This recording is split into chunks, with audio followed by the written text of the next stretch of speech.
Back to follow-up segment tonight. After the View fiasco, we've been reporting a number of stories about Muslims all over the world involved in controversial situations. As you may know, I believe there is a Muslim problem in the world because some who practice Islam, some, are so intense they are ignoring civilized behavior.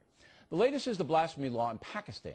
45-year-old Asiya Bibi, a relief worker, got into a discussion with some Muslim people.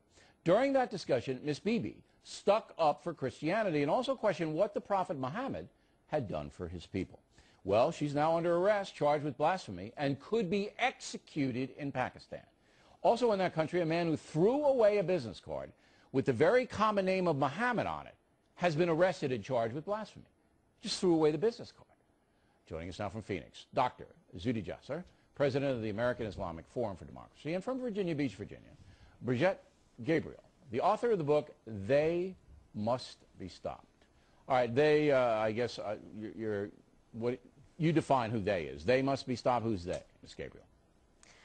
They are the radical Islamists rising throughout the world right now, bent on attacking the West and spreading their ideology of radical Islam okay. And throughout you know what? the West. Whoopi Goldberg would agree with you, but in Pakistan, there is a law on the books, blasphemy, all right? So now we have a Catholic woman, could be executed, and a guy just takes a business card from Muhammad, God knows who, says, you know, I really don't need a card, tosses it, he's got in handcuffs. That's not radical Islamists, that's the government of Pakistan. That is actually Sharia law, and these laws are put in practice in many Islamic countries around the world, and especially in the Middle East. And finally, the West is learning, Bill, about what Sharia law is all about. And it is not only happening in Pakistan, it is happening in Egypt. Look what's happening to the Copts in Egypt right now. So you're agreeing with me that there is a Muslim problem in the world. It's beyond a few guys in caves throwing hand grenades. All right, Dr. Jasser, I did not want you on the program tonight. I want to CAIR. Why, Bill? I want to CAIR on the program. Or one of those groups that lobby, all right, that think I'm terrible. I wanted them sitting where you are. Well, no, they're not available to talk about this. You know why?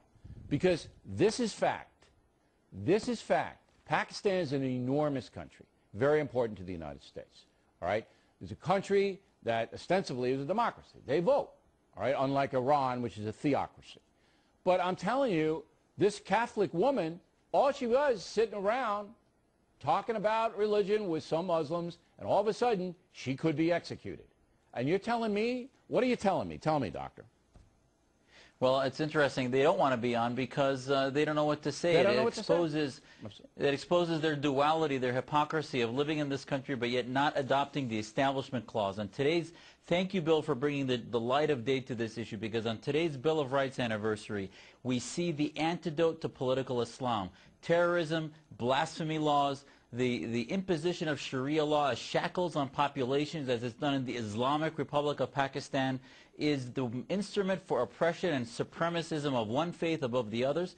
The only antidote to that is we need to develop from government, from media, from NGOs. It's not just these two cases, Bill. There's over 60 people on death row for blasphemy laws in Pakistan, over 500 arrested. The count goes on, and you can't just fix this one thing. We need to start to have an offensive strategy against political Islam, against Sharia and government, and not be embarrassed of our values as Americans that my Muslim family came here to cherish and try to reform. We're not going to convince the people of Pakistan. Is there any country, Ms. Gabriel, any Muslim country in the world that you can point to, maybe Morocco, okay, where the majority of the people in the country say, look, you know, we don't want this. We don't feel that this is a positive for Islam.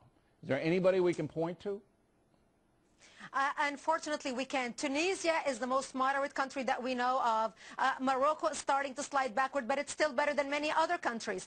But what we are seeing right now, Bill, is basically an organized movement worldwide headed by the Muslim Brotherhood. The Muslim Brotherhood wrote a document in 1982, a 100-page document about the rise of radical Islam, how to infiltrate and dominate the West and establish an Islamic government on earth. In the counterterrorism circles, this document became known as the project.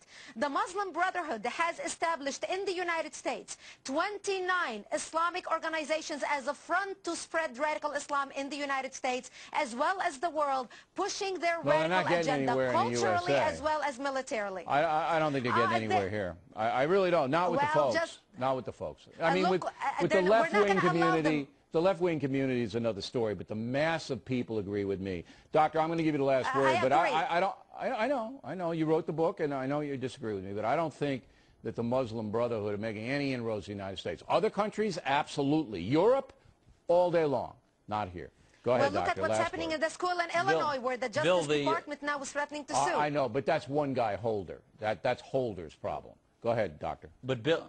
Yeah, thank you. And I think, Bill, the important thing to realize is the Pew poll recently showed that the political Islamists, those that want to put Sharia law into place, are making headway globally. The numbers are going from small minorities to pluralities, if not a majority. And we still don't have a strategy to counter that. We're only on the defense, and it's time for us as Americans who believe in liberty but I don't think the folks are buying it. I really don't think the folks are buying it. Doctor, Ms. Gabriel, thanks very much for a good debate.